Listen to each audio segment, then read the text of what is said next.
Pronto, eu vou me apresentando para a gente não demorar mais. Peço desculpa a todos, né? Eu estou num congresso eh, de mulheres policiais aqui em João Pessoa, né? No qual também fiz uma palestra. Infelizmente, eu estou precisando aqui do Wi-Fi do hotel e do nosso Luciana, 4G deixa eu que te não está cortar um funcionando muito bem. instante, eu vou buscar um Tá, suporte aqui para localizar a apresentação e retorno.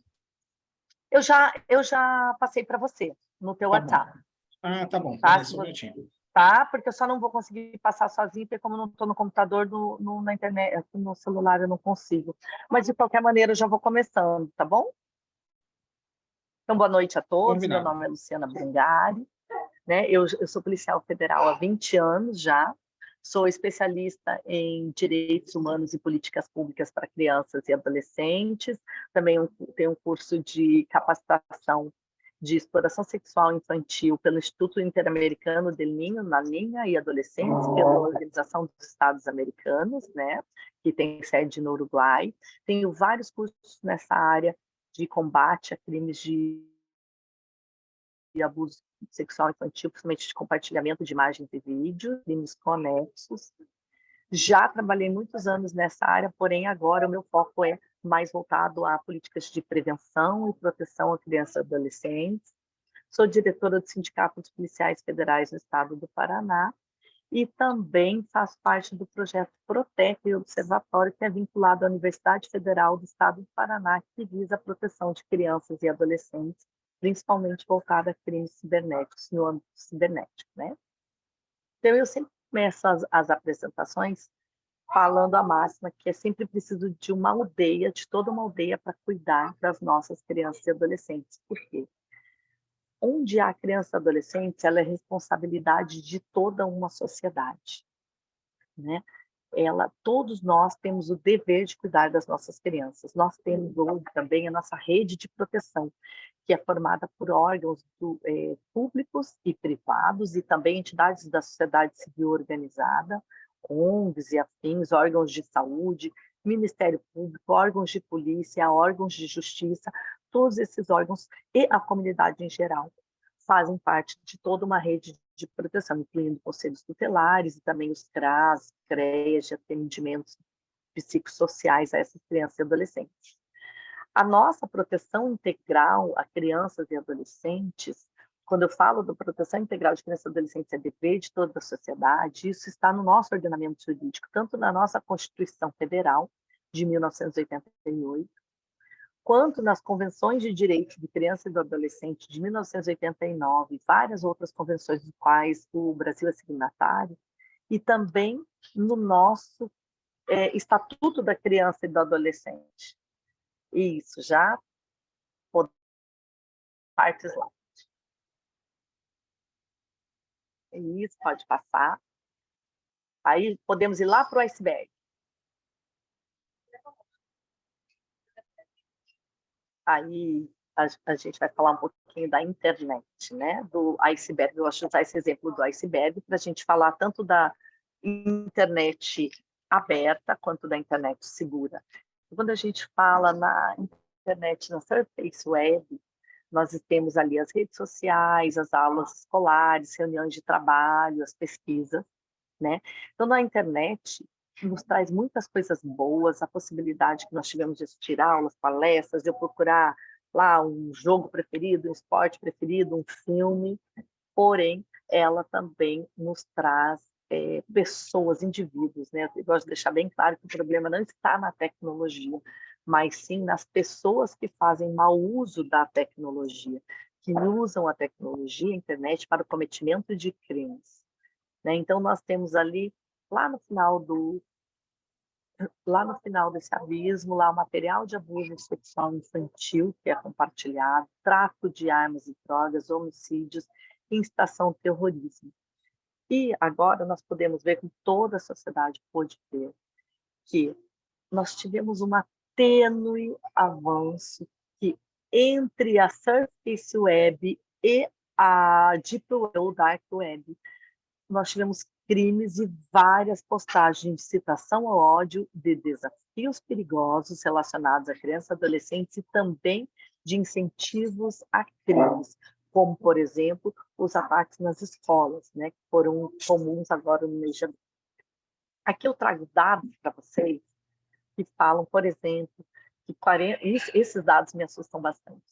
41% das crianças estiveram expostas a intimidações no período de 1 ano.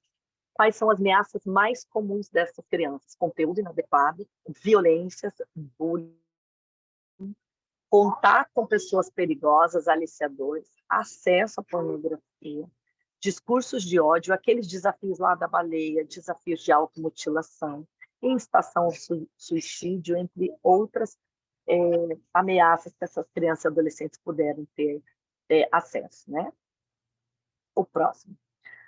Numa pesquisa entre pais e mães da Capesp Lab, se não me engano, aqui eu juntei algumas pesquisas feitas tanto pela Capesp Lab, SaferNet, Childhood e Unicef Brasil. Eles chegaram à conclusão que 20% dos pais e mães ignoram o que os filhos compartilham na internet. E 1 em cada 5 admitem que não tem controle nenhum sobre a vida digital das suas crianças. Isso ou por falta de tempo ou familiaridade com o uso das tecnologias.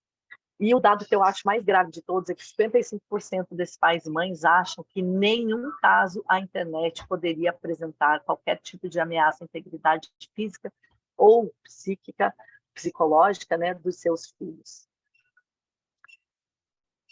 E, entre esses, também 40% de crianças e adolescentes tiveram contato com alguém na internet que não conheciam pessoalmente. E 20% dessas crianças encontraram pessoalmente essa pessoa. 10 anos é a média de idade que essa pesquisa chegou à conclusão que acessam, das crianças que acessam pornografia pela primeira vez. Nesse detalhe dos 20% que encontraram pessoalmente essas pessoas, eu vou citar para vocês um exemplo que chegou a mim de uma denúncia de uma mãe. Logo depois de uma palestra, essa mãe foi ver o celular da filha, de 12 anos. E ela descobriu que a filha já mantinha um relacionamento com um namoradinho, entre aspas, pela internet, através de um aplicativo chamado Litmatch. Eu nem sabia que existia, né? Fui até me informar sobre esse aplicativo. Esse aplicativo, ele é como que eu vou dizer, quase um Discord, assim. Você pode fazer amizade com qualquer pessoa ali dentro desse aplicativo, sem qualquer filtro, pode postar aquilo que você quiser. E ele não tem idade mínima. Essa criança já estava em contato, depois nós fomos descobrir que a pessoa que se fazia passar por uma outra criança da mesma idade, de 12 anos, na verdade era um homem de 23 anos. E essa criança já estava há quase 1 ano em contato com essa pessoa, com este homem, já marcando encontro com este homem. Então, essa família foi viajar e essa criança ia fazer uma conexão em Guarulhos, esse homem do estado de São Paulo, e ela já estava planejando se encontrar com este homem no aeroporto de Guarulhos e sair dali para encontrar com essa pessoa. Então, para vocês verem o quão perigoso é nós deixarmos nossas crianças e adolescentes sem nenhum tipo de supervisão na internet, sem explicá-los, sem explaná-los, sem informá-los dos perigos que eles estão correndo. Na cabecinha dessa criança, ela estava indo encontrar com um namoradinho, e não com um homem de 23 anos. Na maior inocência, ela achou que ela podia sair de perto dos pais sem contar para eles que ela ia encontrar com esse homem, que na cabeça dela era uma outra criança da mesma idade, e que ela ia voltar para os pais dela. Então, ela não queria contar para eles. Eu só vou sair durante uma conexão de um voo, vou ali, encontro com ele e volto. Isso não iria acontecer, nós sabemos. E, por sorte, essa mãe viu a tempo que essa criança já estava conversando e já estava combinando de sair do aeroporto para encontrar com esse homem. Né? Nós temos dados aqui assustadores da Childhood Brasil. Pode passar os próximos slides. Que 80 mil denúncias de violações de direitos de crianças e adolescentes nos últimos anos. Mais de 40 mil registros de abuso em 1 ano. Ou seja, mais de 100 crianças e adolescentes sofreram abuso sexual no Brasil por dia. O que significa que nós temos 4 crianças sendo abusadas a cada hora. E 320 crianças exploradas sexualmente a cada 24 horas. Sendo que 70% já tem pesquisas que falam que esse número não é mais 70%, se 90% desses abusos ocorrem dentro de casa, por quem deveria proteger, é pelo pai, pelo padrasto, pelo enteado, pelo tio, sobrinho, primo, vizinho, amigo, Ou seja, nós temos que tomar muito cuidado com as pessoas que estão dentro da nossa casa, tanto fisicamente quanto no meio virtual, né? Até tem histórias de pais, primos e padrastos que se comunicam com as crianças pelas redes sociais para criar um vínculo de confiança para depois fazerem esse encontro dentro da própria casa. O PCF, o Fórum Brasileiro de Segurança Pública, detectaram em pesquisa que mais de 180 mil meninas e meninos sofreram violência sexual. E as meninas ainda são recorde, ainda são o maior número de crianças que são abusadas, crianças e adolescentes são do sexo feminino. A maior parte delas, a idade mais crítica é entre 10 e 14 anos, sendo que os meninos, quanto menor a idade, mais interessante eles são para os criminosos abusadores. Então, a faixa etária entre meninos que sofrem do tipo de abusos é entre 3 e 9 anos de idade. Mas nós sabemos que temos até bebês sofrendo algum tipo de abuso. E um dado muito importante também é que crianças com deficiência têm 7 vezes mais chances de sofrer abuso.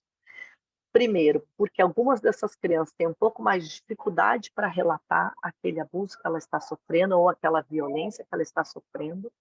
E também porque muitas dessas crianças, por elas terem deficiência, elas são desacreditadas, tanto pelos pais como por quem deveria proteger. Né? Então, nós temos que acreditar mais nas nossas crianças. Existem estudos que dizem que muito raramente é uma quantidade ínfima de crianças que podem não falar a verdade sobre algum tipo de abuso. Então, se alguma criança vier relatar, eu falo isso muito para profissionais que trabalham com crianças, pais e mães, se alguma criança vier relatar para você qualquer tipo de violência que ela sofreu, qualquer tipo de abuso, ouça essa criança, confie naquilo que essa criança, que esse jovem, que esse adolescente está dizendo, principalmente se for criança, porque muito raramente essa criança não vai estar falando a verdade. Então, acredite, tome as precauções e denuncie sempre, né? Aí tem um dado, até peguei emprestado esse slide de uma psicóloga, Leiliane Rocha, que ela tem redes sociais, também publica muito conteúdo, muito material sobre a prevenção, políticas de prevenção e educação para crianças, né, e adolescentes, que é um estudo também da Internet Watch Foundation, que eu vou apresentar a seguir, que aumentou em 360% o número de crianças de 7 a 10 anos que postam fotos nuas na internet. Então, nós temos hoje um fenômeno da autoprodução de imagens. As próprias crianças estão produzindo material que ficam como um prato cheio, entre aspas, vamos dizer assim, para que abusadores sigam essas crianças ou, inclusive, entrem em contato com essas crianças através de suas redes sociais, Instagram ou TikTok. Então, mesmo aquelas dancinhas que parecem inocentes, que as crianças estão dançando, ou de biquíni, ou de roupa curta, em lugares que tem muito calor, etc., é um prato cheio para esses criminosos. Eles tiram esses vídeos daquele contexto, montam páginas apenas com vídeos de dancinhas de crianças muito pequenas, desde 2 aninhos até adolescentes, e colocam o arroba dessas crianças, ou seja, o perfil dessas crianças, para facilitar para que eles facilitem para outros abusadores entrem em contato no direct com essas crianças. Por isso que nós temos que ficar muito de olho nas redes sociais dessas crianças, alertá-las, sempre relatar para um pai, um professor, uma tia, alguém de confiança dessa criança, se algum desconhecido tentou entrar em contato, mesmo que seja criança, porque muitas vezes esses abusadores eles se fazem passar por crianças para conquistar a confiança daquela criança, para trocar imagens com aquelas crianças, e na verdade são adultos se fazendo passar por crianças e tentando entrar em contato. O próximo, na verdade, ele só está retificando aquilo que eu já falei, né? Que a pornografia infantil produzida por crianças e adolescentes cresceu muito desde 2022, em 2023 também. Então, as próprias crianças produzem imagens suas de nudes ou com roupas íntimas e postam na internet. Muitas vezes por, vamos dizer assim, seduzidas por aliciadores, mas muitas vezes para conseguir likes em redes sociais. principalmente agora com o advento da monetização, né, de várias redes sociais, nós temos que tomar muito cuidado, e aí eu falo também muito cuidado com o psicológico dessas crianças, porque da mesma maneira que as crianças gostam desses likes, gostam de ter essa autoafirmação, esse reconhecimento nas redes sociais, nós temos que ver se as nossas crianças estão preparadas para os haters, para os odiadores, para receber aquelas mensagens, inclusive ataques e mensagens de ódio. O psicológico de nossa criança fica muito abalado, porque se nem adultos conseguem lidar muito bem com isso, imaginem crianças. Então, nós temos que tomar muito cuidado com o psicológico dessas crianças com relação, principalmente, à superexposição da imagem dessas crianças, né? Então, o próximo, fala lá, é o estudo, né, o relatório da IWF, que fala por faixa etária ali, com quanto cresceu a exposição dessas crianças, ou seja, de fotos, de imagens de crianças produzidas por eles próprios, né, divididos por faixa etária. O próximo. Aqui a gente vai falar aqui. Aqui a gente vai falar, o abusador não tem cara de monstro. Então, é aquilo que a gente sempre diz. O abusador que está do outro lado, ele normalmente é uma pessoa muito amável, acima de qualquer suspeita. E aqui eu cito para vocês um exemplo do ano passado de um advogado que morava num condomínio de luxo, né, no Rio Grande do Sul, na cidade de Canoas. Ele está preso ainda, que eu saiba. E ele, com o advento do teletrabalho, ele tinha filhos pequenos, e todas as crianças do condomínio iam brincar na casa dele. Ele era o tio legalzão do condomínio. E fazia churrasco para os pais, se aproximava dos pais das crianças, para estar sempre acima de qualquer suspeita. E, na verdade, o que ele fazia, quando ele fazia brincadeiras, principalmente esconde-esconde com essas crianças, amiguinhos dos filhos, crianças do condomínio onde ele morava, ele se aproveitava dessa brincadeira de esconde-esconde para abusar dessas crianças que estavam na casa dele. Por sorte, uma dessas crianças resolveu contar à mãe, e a mãe acreditou naquilo que a filha estava falando e resolveu contactar os outros pais que frequentavam a casa desse criminoso.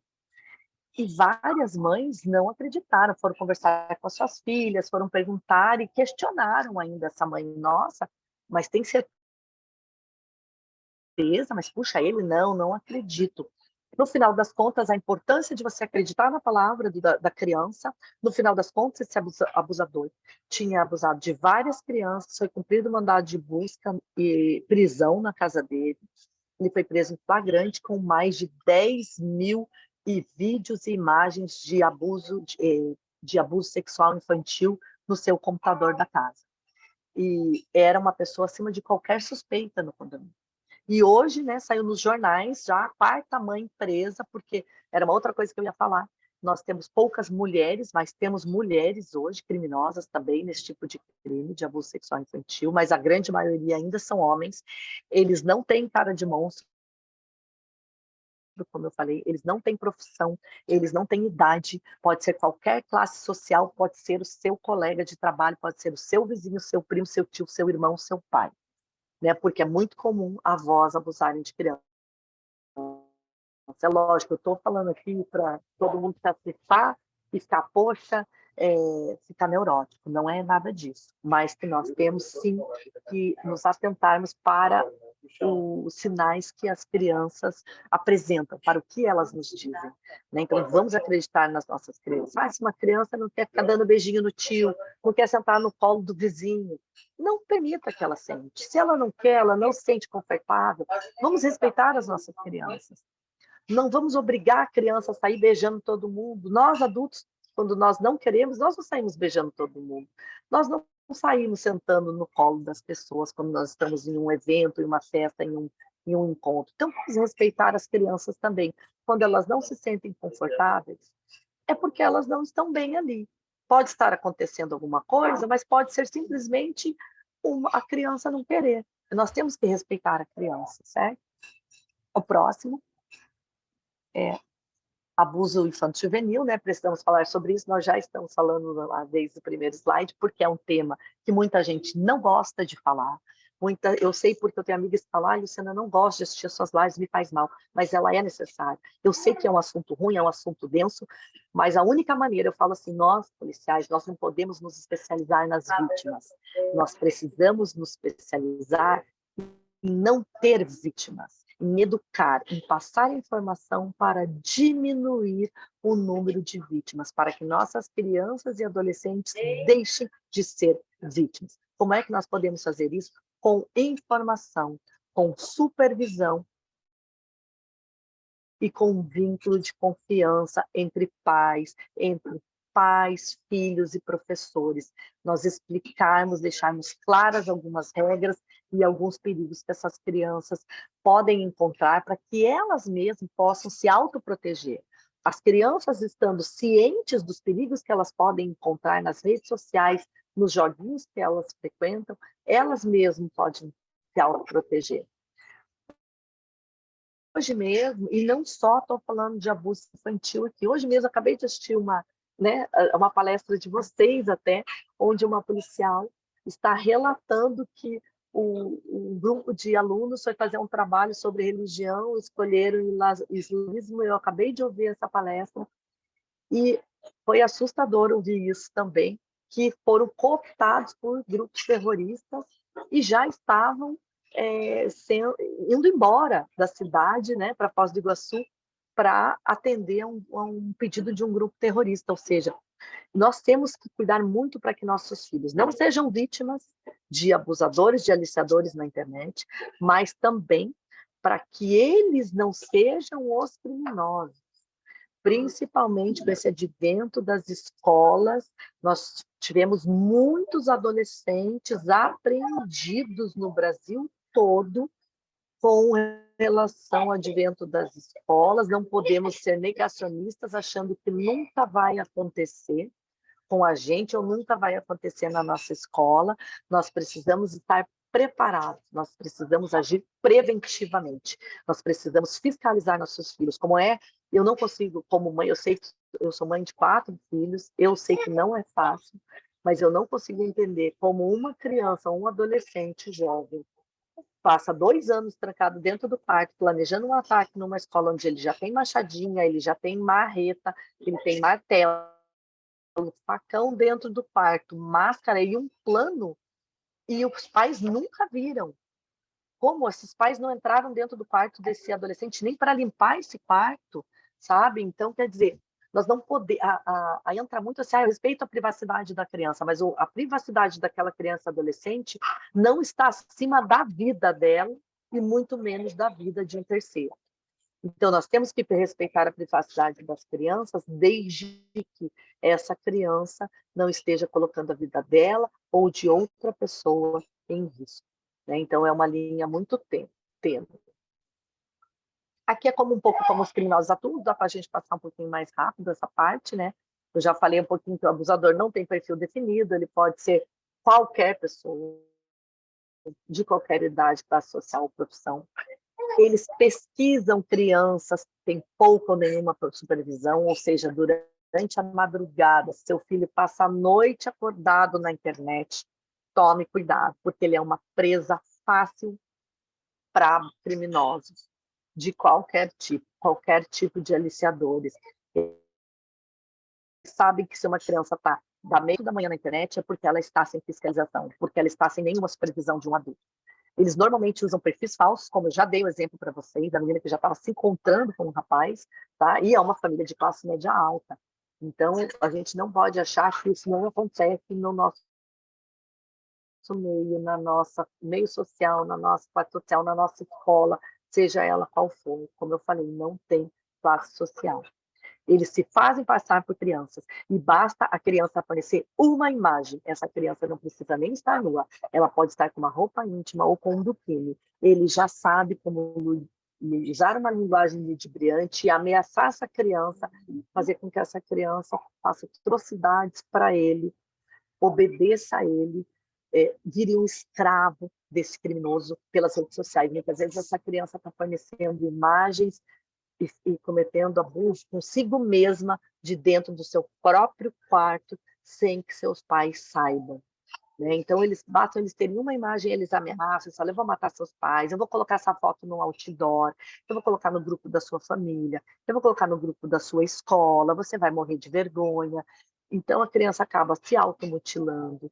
Eles instigam as crianças a usarem irmãos menores, animais de estimação, introduzir objetos. São coisas, assim, tenebrosas que a gente vê e que acontece. Então, nós temos que estar com os olhares muito atentos para as nossas crianças, né? Ao próximo. Normalmente eles falam que a webcam deles está quebrada, né? Eles convencem a criança a ligar a sua, mas a deles sempre está quebrada. Então, eles mandam fotos de outras crianças dizendo que são eles, né?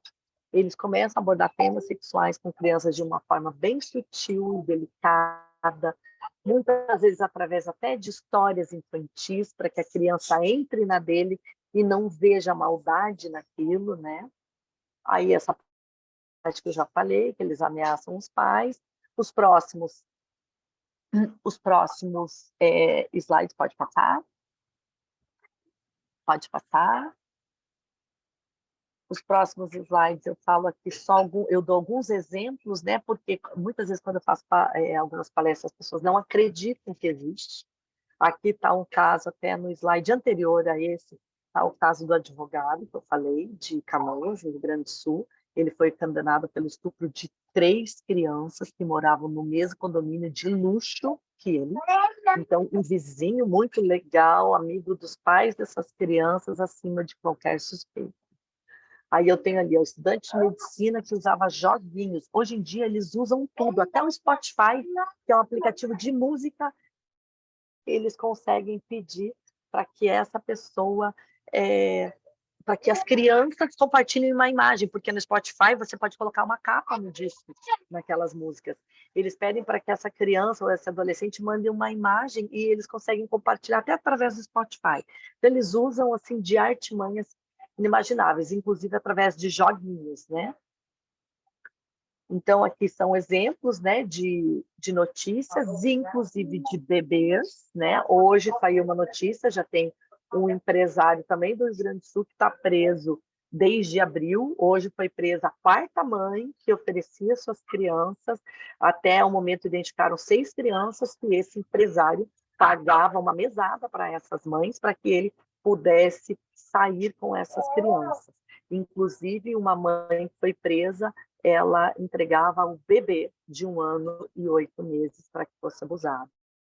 Então, por que eu falo isso? Porque muita gente não acredita que existe esse crime com bebês. Ele existe e é muito, tá? Muito mesmo. Principalmente com a monetização. Agora, aqui é um recado para os pais. Como isso pode afetar uma criança? Como eu lido com isso? Então, vamos observar as mudanças comportamentais físicas e fisiológicas nas suas crianças, né? Pode passar mais um, é o próximo. Tristeza, apatia, irritabilidade, depressão, transtornos de ansiedade, distúrbios de sono, crianças com aversão ao contato físico, isolamento social. É lógico, pode ser característica da adolescência, ou também pode ser característica de algum transtorno mental, alguma fase da sua criança, pode ser algum distúrbio como depressão, ansiedade, crise, síndrome do pânico, pode. Na dúvida, o que eu sempre aconselho aos pais, procure profissionais da área de saúde, da área de psicologia, da área da psiquiatria. Na dúvida, procure ajuda, não deixe passar achando que é só uma mudança por idade, né? Rejeição muito ferrenha, vamos dizer assim, a determinada pessoa. Por exemplo, um bebê que vê um tio e começa a chorar desesperadamente, você deve desconfiar. Pode desconfiar que às vezes está acontecendo alguma coisa ali. Pode não ser um abuso sexual, mas pode ser um tio que deu um beliscão, um abuso, uma violência física, ou que deu um tapa naquela criança e ninguém viu. Quando ele tem aversão a uma babá, a um vizinho, alguém da família, aquela criança criou um terror. Pode desconfiar que alguma coisa pode estar acontecendo ali, tá? Outra coisa, a criança, de uma hora para outra, ela mudou a aparência. Teve um relato me marcou muito, até quando eu ouvi esse relato daquela nadadora olímpica, a Joana Maranhão, que ela sofreu abuso e ela demorou anos para externalizar isso, para levar para a imprensa o que ela sofreu dos treinadores dela, ou de um treinador. E ela, na cabecinha dela, enquanto ela era criança, ainda muito jovem, quando ela sofreu esse abuso, ela achava que se ela se vestisse como um menino, tivesse cabelo curto, usasse roupas mais largas, não usasse maquiagem, ela atrairia menos esses abusadores, ela despertaria menos desejos sexuais nessas pessoas, ela se tornaria menos sensual aos olhos desses abusadores, né? O que, infelizmente, ou não é verdade, nem sei que palavra a gente usa para isso, né? Mas na cabecinha dessa criança, dessa nadadora, enquanto era criança, ela achava que se ela usasse roupas largas ou se vestisse de maneira mais desleixada, ela não atrairia esses olhares para ela, né? Tomar muito cuidado também, crianças que têm muitas infecções recorrentes, também pode ser algum tipo de negligência de alguma pessoa, né? Mas também pode ser algum tipo de abuso. Questões de regressão, reproduzir, principalmente crianças que reproduzem brincadeiras, desenhos, palavras, frases de cunho sexual. Pode ser indicativo ou que aquela criança teve acesso, ou viu, ou imagens de cunho sexual, ou que ela está sofrendo algum tipo de abuso.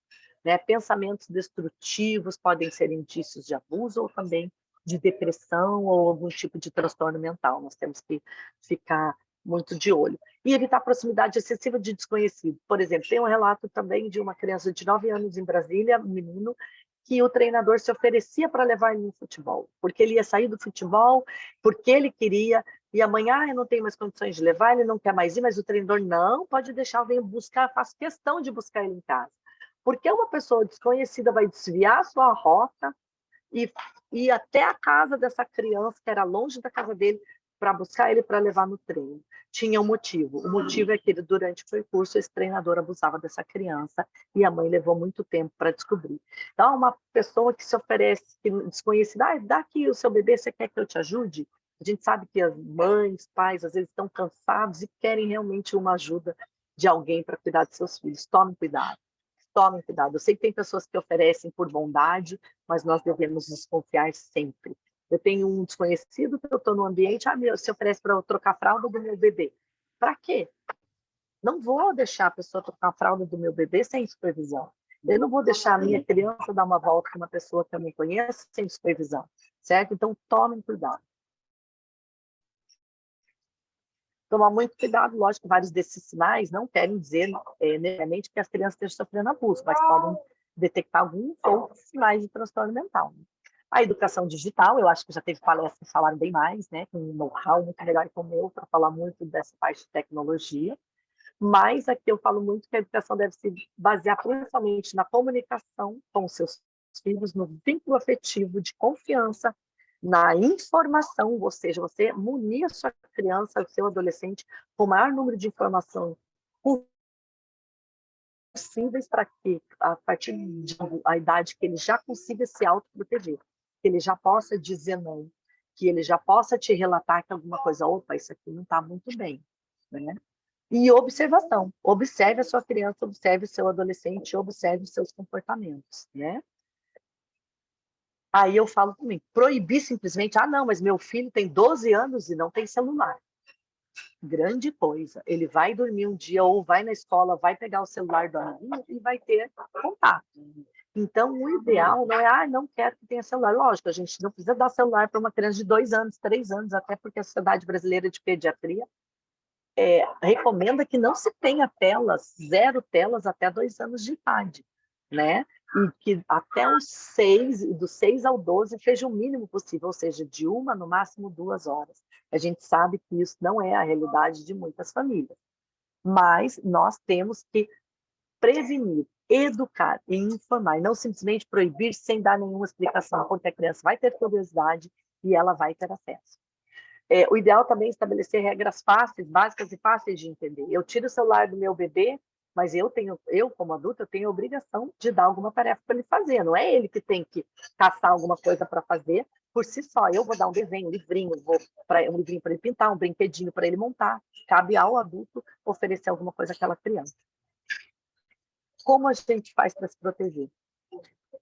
Entra regularmente no perfil do seu filho, Veja quem são os seus seguidores, se são só crianças, se tem adultos, por que aquele adulto está ali naquele perfil. Por exemplo, eu tenho um amigo do meu trabalho, por exemplo, um homem que vai querer adicionar minha filha de 9 anos, de 10 anos no perfil dele. Por quê? Sabe, questione, não precisa aceitar. Por que eu tenho um adulto que quer ficar no perfil da minha filha? Não precisa, sabe? Criança, se não for da família, tenta só ter outras crianças. E certifique-se que aquela criança que está no perfil do seu filho seja uma criança conhecida. Que aquela criança que está jogando com seu filho na internet, nos joguinhos online, seja realmente uma criança conhecida, alguém que estuda com ele, alguém que faz algum esporte com ele, alguém que, sei lá, do inglês. Por quê? Porque tem muitos abusadores que se fazem passar por crianças, que criam perfis como se fossem crianças, né? Então, não permita muito tempo de exposição na internet, principalmente durante a madrugada. Eu já falei por quê, né? Que os abusadores preferem esses horários. Ofereça outras alternativas, conteúdos privados, ensina as crianças a bloquear pessoas, informar os adultos. Se acontecer de algum aliciador entrar em contato com a sua criança ou adolescente, não bloqueie. O ideal para as polícias é que não se bloqueie, que não se apague, que você leve o celular do jeito que está para fazer denúncia, porque as polícias conseguem rastrear e pegar muitas informações. Muitas vezes eu falo assim, não, vou bloquear e acabou o meu problema. Mas quando você faz isso, você protege a sua criança. Quando você denuncia, você pode estar protegendo dezenas ou até centenas de crianças que esse abusador, esse criminoso pode estar entrando em contato. Então, denuncie sempre. Se você vê algo suspeito com a sua criança, alguém tentando entrar em contato com a sua criança, com o seu adolescente, denuncie. Porque da mesma maneira que foi com a sua criança, pode ser com o seu sobrinho, pode ser com o seu amigo, com o filho da sua amiga, com o seu vizinho, sabe? Então, denuncie. Você pode estar salvando crianças. Crianças menores, o que a gente fala? Próximo. Sempre, e essa fonte é do eumeprotejo.com, tem um material muito rico nesse site, e um deles que eu gosto de usar bastante é os 3 R's, que é ensinar crianças pequenas a reconhecer aonde é que as pessoas podem tocar, aonde é que não pode tocar, uma professora, um tio da escola, qualquer pessoa foi lá e tocou na parte íntima da criança. A criança tem que saber que lá não pode tocar, que aquela pessoa que não é do ambiente familiar, que não é o responsável pela higiene dessa criança, não pode tocar ali, entendeu? Então, ela tem que aprender a reconhecer que aquilo está errado e aprender a reagir, dizer não, sair de perto, fugir, correr ou até mesmo gritar numa situação de abuso, porque o abusador ele pode tentar silenciar a criança, fazer com que a criança fique quieta. Aconteceu um caso aqui em Curitiba, eu não estou em Curitiba agora, mas sei lá em Curitiba, no supermercado, onde os avós iam ao supermercado com as suas netinhas frequentemente, e um dos funcionários desse supermercado já estava sabendo que as crianças, toda vez que chegavam no mercado, queriam no banheiro. E elas iam no banheiro sem supervisão. E isso é normal para as crianças, parece que é um reconhecimento que eles fazem. E eles gostavam de ficar com os avós e os avós achando que estava no ambiente controlado, tinha câmera, não iam muito longe, não iam sair do mercado, deixava elas irem sozinhas. Só que ele diversas vezes seguiu essas crianças e observava essas crianças através do espelho. Numa dessas idas, ele viu uma oportunidade de entrar no banheiro atrás dessas crianças para tentar abusar dessas crianças. E, por sorte, as crianças gritaram, reagiram, e estava passando um outro funcionário na mesma hora, e esse cara foi preso em flagrante, dentro de um supermercado, na presença dos avós. Então, vocês vejam o quanto que os abusadores eles se aproveitam de minúcias, de pequenos lapsos de distração, tanto no meio cibernético quanto no meio físico, quanto na vida real, fora do ambiente cibernético. Né? Então, se essas crianças talvez não tivessem gritado, porque ele pediu silêncio, se elas tivessem ficado quietas, ele podia ter feito coisas piores com essas crianças lá dentro. Então, elas reagiram. Né?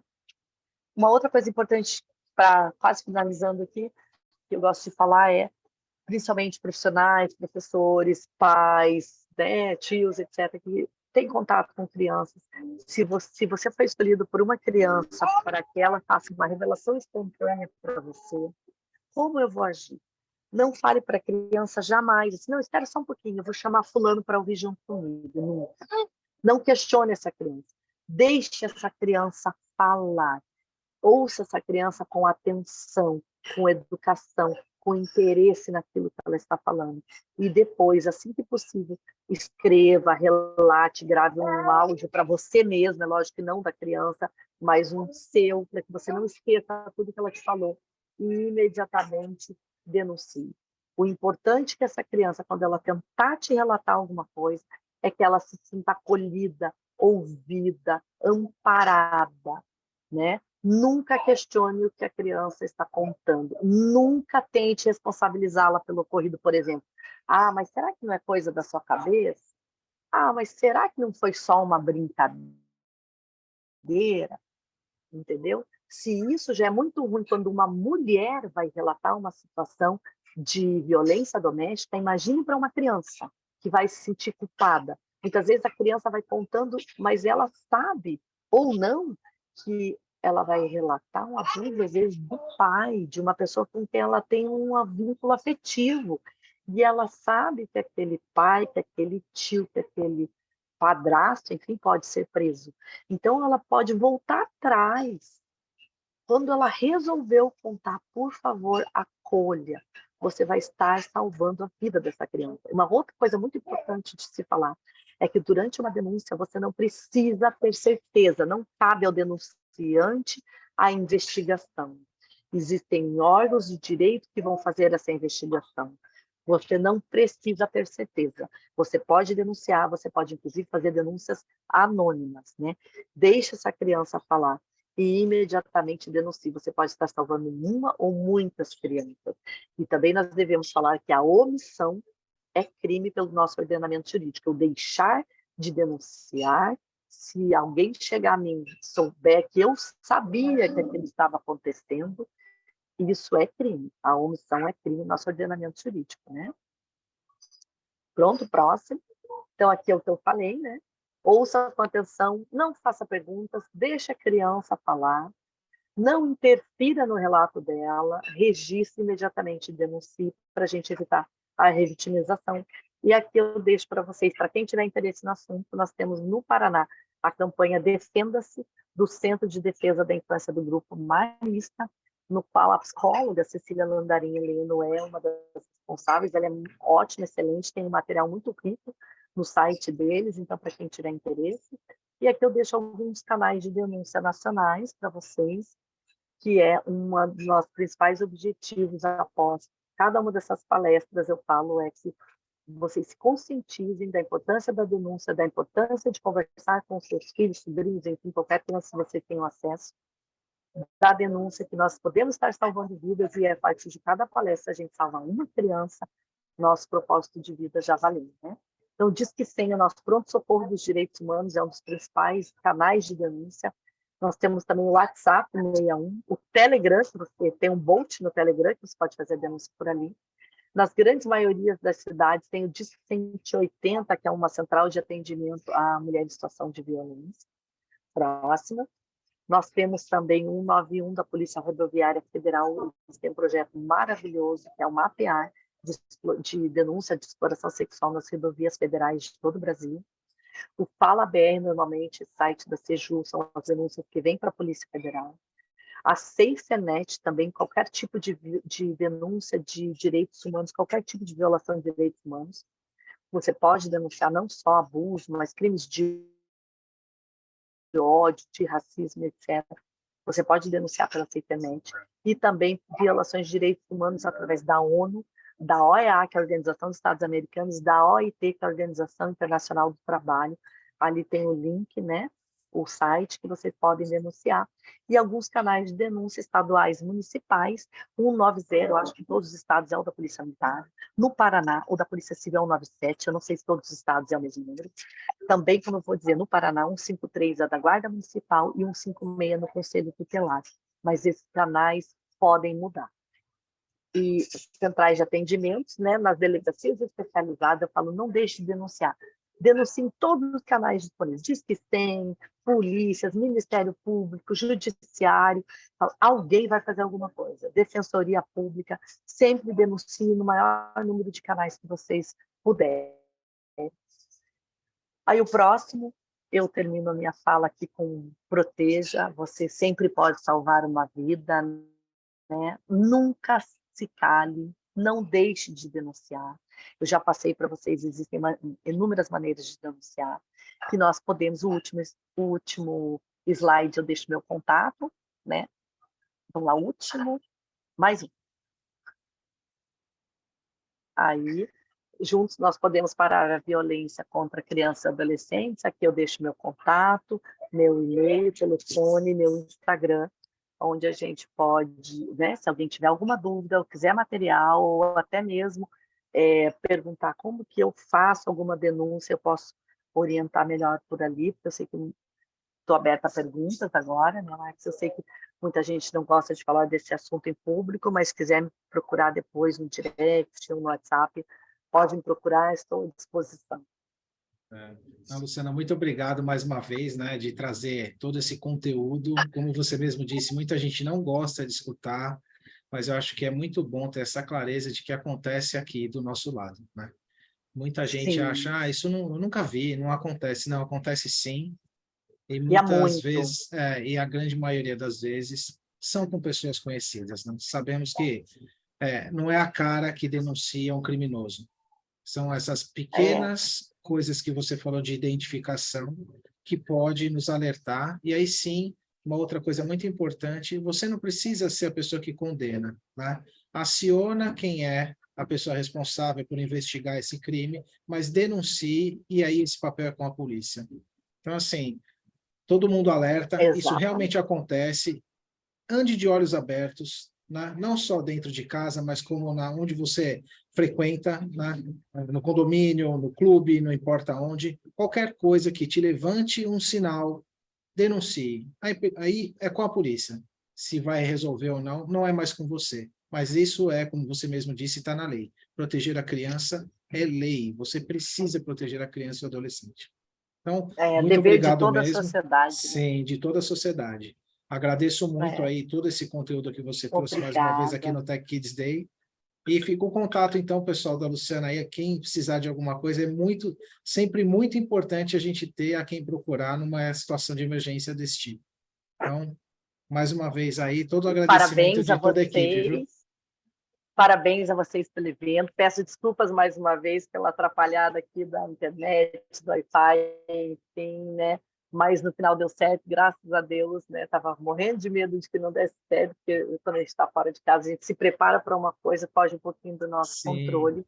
Mas eu também assim. queria dar ao vivo é assim, não tem jeito. Dar um último exemplo. Por exemplo, esses dias atrás, uma amiga minha até me procurou, que uma pessoa adentrou o condomínio dela, e porque tinha acesso livre, porque era irmão de um proprietário do apartamento, o condomínio clube, e essa pessoa entrou e se dirigiu diretamente ao parquinho. Então, eu sempre falo assim, tem uma pessoa que não está com criança nenhuma num parquinho, ou num ambiente que é só de crianças, o que ele está fazendo ali observando aquelas crianças? Vamos tomar cuidado? E essa pessoa entrou porque tinha acesso livre e, graças a Deus, o porteiro, eu acho, viu pelas câmeras que ele estava seguindo uma criança que estava dentro da sua própria casa, no seu próprio condomínio, no parquinho. Ela estava voltando para casa e esse rapaz a seguiu no elevador. E, por sorte, a pessoa que estava na portaria estava olhando as câmeras, o vigilante detectou isso, achou estranho e foi atrás e conseguiu evitar um abuso. Excelente, né? Excelente exemplo aí, que todo mundo tem que estar ligado, né? Se você Tem tem que câmeras, precisa instruir a pessoa que está atrás dela a monitorar de verdade, porque não basta ter só o sistema, né? Tem que ter alguém realmente olhando para, no caso de detectar qualquer comportamento estranho, tomar uma ação. E é isso que realmente evita que o pior aconteça, sempre. Muito bem. Muito obrigada, gente. Tudo de bom. Valeu, gente. Uma boa noite para todo mundo aí. E se alguém quiser falar com a Luciana, é só acionar nos canais que ela deixou aqui para gente. Uma boa noite para todo mundo. Obrigadão. Tchau, tchau. Tchau, obrigada.